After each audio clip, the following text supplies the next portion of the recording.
What's up, team? Welcome back to the Man Talk Show. Connor Beaton here. Today, we're going to be talking about desexualizing your brain for a better life, healing your brain from maybe the damage that overconsumption of porn has caused, or healing your brain from just the ridiculous amounts, copious amounts of sexualized content that is easily accessible on the internet.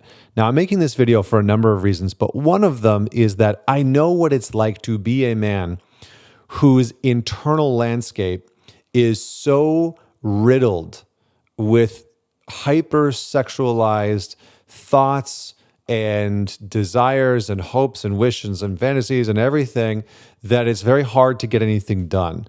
You know, I've been on this mission lately to help men quit porn, to help men regain some control over themselves and their impulses, because the reality is that I was once a man who had zero impulse control, and my life sucked. My life was just shit. It was terrible. And it was terrible because I had no control over myself. I didn't feel like I could make healthy decisions. I didn't trust myself. I didn't feel like I had discipline. And I see a lot of men struggling with this. And the reality is that we live in a time where sexualized content is so unbelievably easy to acquire. It is everywhere. Everything has become sexualized. Women's pole vaulting, right? I talk to men from around the world, and so I know, I know what your YouTube feeds look like. I know what your Instagram Explore pages look like. I know what's going on, okay? I know the thirst traps that you guys fall into, right? The women's volleyball that manages to show up randomly on your recommended page on YouTube, or the women trying on lingerie or bikinis that's easily accessible on YouTube. These things are all available. And guess what? If you're a parent, these things are all available for your sons. This is why the average young boy is going to come across some type of porn now between the ages of 8 and 12, right? That's the reality. It's shitty. It's not great. It's a harsh truth to have to face. But this is part of the reason why I'm making this video, is that I was once one of those men whose life was ruled by sexual content and by invasive sexual thoughts and by just terrible impulse control. And in today's world, you can literally go onto any single social media platform and find soft pornographic content that's on there, and sexualized content that's on there. And so with all that said, let's just get straight into the video, because you are probably watching this thinking like, yeah, I got it. That's me. That's why I'm here. That's why I'm listening to this. Let's get into the meat and potatoes of it. So, okay. First and foremost, the number one thing that I want you to know about desexualizing your brain is that you are probably not only overstimulated and oversexualized because of all the content that you've been consuming that's easy to access, but you're probably going to those sexual thoughts because, number one, you are feeling shit you don't like, and you're moving to sexual thoughts or thirst traps as a quick way out. So you're feeling something you don't like, you're feeling anxious, you're feeling bored, you're feeling lonely, you're feeling kind of alone and down. And it's one of those nights where, like, you've texted a couple buddies and nobody's available, and you kind of feel like crap and you don't know what to do. And you've gone on Tinder or you've gone on Bumble or Hinge and you're not having any luck. And so all of a sudden you find yourself with the thoughts, right? The sexual thoughts of go on to Instagram or TikTok or YouTube or Pornhub or whatever it is where you consume your sexual content, your sexual meals, if we will.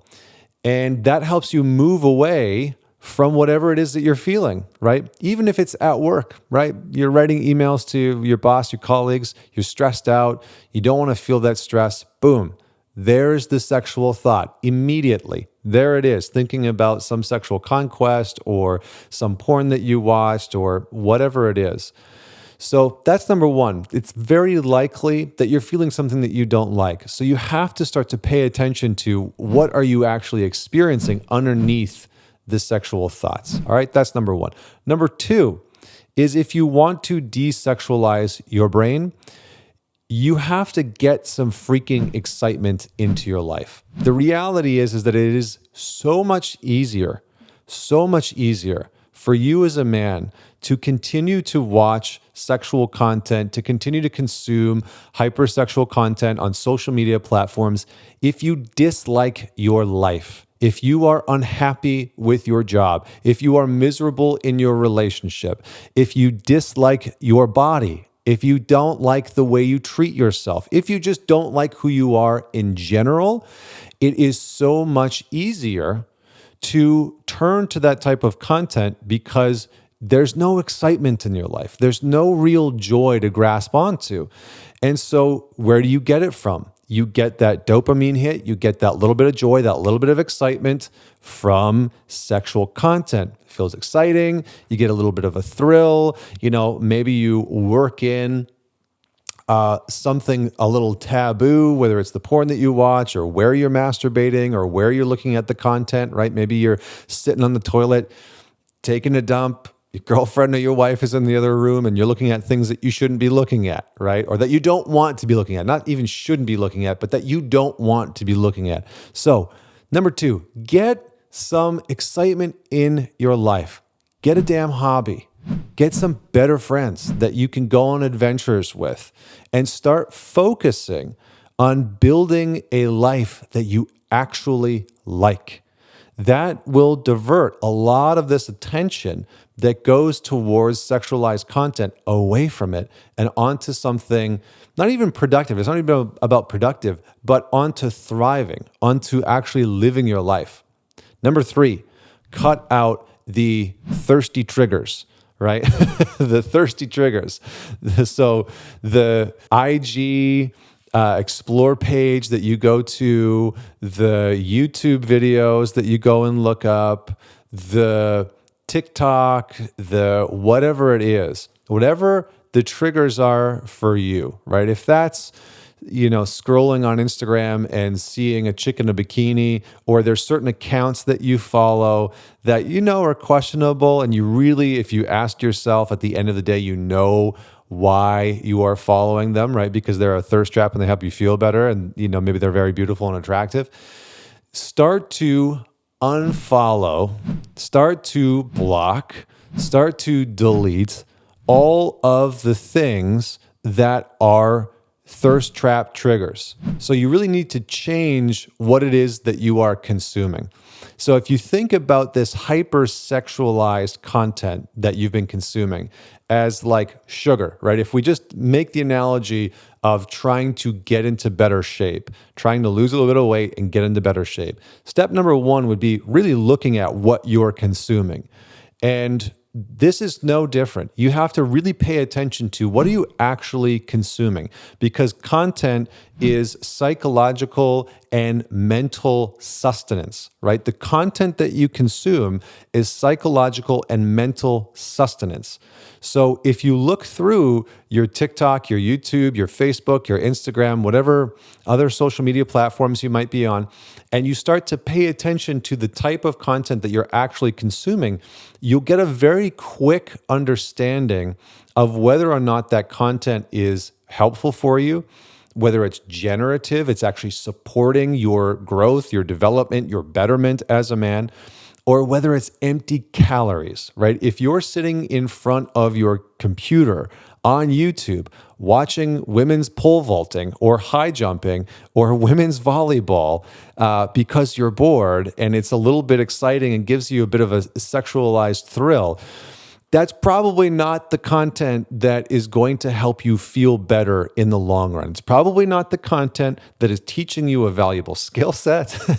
And it's probably not the content that, and I'm laughing because I have talked to so many men that have fallen down these traps, right? On Instagram, they give you one fitness model who's wearing the booty shorts and the whatever top that barely covers the top, and all of a sudden you're 15, 20 minutes down the rabbit hole. You've seen hundreds of women and you're thinking about masturbating when you should be working, right? This is a daily occurrence for so many men. And so you have to really start to check the content that you are consuming, which brings me to point number 4. Stop chasing empty dopamine calories and start working for it, right? These pornography, thirst traps on whatever social media platform that you are looking at, that's empty calories. It's empty dopamine calories, because what you're getting in that moment is like little tiny bits of dopamine, little bit of tiny whiff and hit of feel better, this distraction from whatever it is that is going on in your life in that moment, the boredom, the stress, the overwhelm, the anxiety, the anger, the frustration, the loneliness, the bitterness, the resentment, whatever it is that you don't want to pay attention to within yourself, it gives you a little bit of a distraction away from it. Now, dopamine isn't a bad thing. It's a great thing when we start to develop it and pursue it in specific ways. So you can start to meditate. You can start to do breath work. You can start to whatever it is, which brings me to the next point, number 5, which is use the tech tools properly, right? Use the tech tools properly. I'm not really the person that's like all technology is bad and, we should go back to living in the forests. I don't think that's really realistic. Use the technology that you have properly, which means use airplane mode. I discovered this thing years ago when I was traveling, when I first started Man Talks. This is like 9 or 10 years ago. And I would get on airplanes and I would have my email open and I'd have 30 emails that I needed to respond to. And I'd get on the airplane, the plane would take off, I'd open up my laptop and there would be all the emails, and I use Apple Mail. And so I would hit reply and I would write the email and I would, put the window down and just respond to 30 emails and wait until I got to Wi-Fi next. And then I would send off 30 emails. And I started to realize that every single time I traveled, I got so much freaking work done. I got more work done on airplanes than I did sitting at my desk in my office. And so I started to realize that this whole working on an airplane thing is great. How could I do that in real life? Oh, there's a thing called airplane mode. So put on airplane mode. Open up whatever it is that you need on your computer if you want to work, and start to actually focus for more than 30 seconds at a time. Use your tech tools properly. Maybe you need to install a porn blocker. Maybe you need to do those things. Maybe you need to, use timers. But for me, one of the most supportive things that I have found is to literally turn off the Wi-Fi, to put airplane mode on, to get work done. And if I need to research something, if I need to look at something, I'll turn it back on for a moment and whatnot. But then I'll turn it back off. And I get so much work done when I have airplane mode on and I'm not distracted. And I'm not distracted by my phone, by social media, because I can't go on because it won't load. So that's that one. The last piece is use better tools. So do breath work. Start doing meditation. Start to do yoga. Start working out. Have a friend that you are going through this process with, where you actually communicate, hey, I'm going to start desexualizing my brain. And what that means is I'm going to really start to delete all of the stuff that I would normally use in order to consume that type of content. And instead, I'm going to replace it with things that are more generative. So when I want to go watch porn, I'm going to go meditate. When I find myself going down the whatever, Instagram, YouTube, TikTok rabbit hole and watching thirst traps, I'm going to go and sit and meditate or do breath work or do yoga or go work out or go for a run.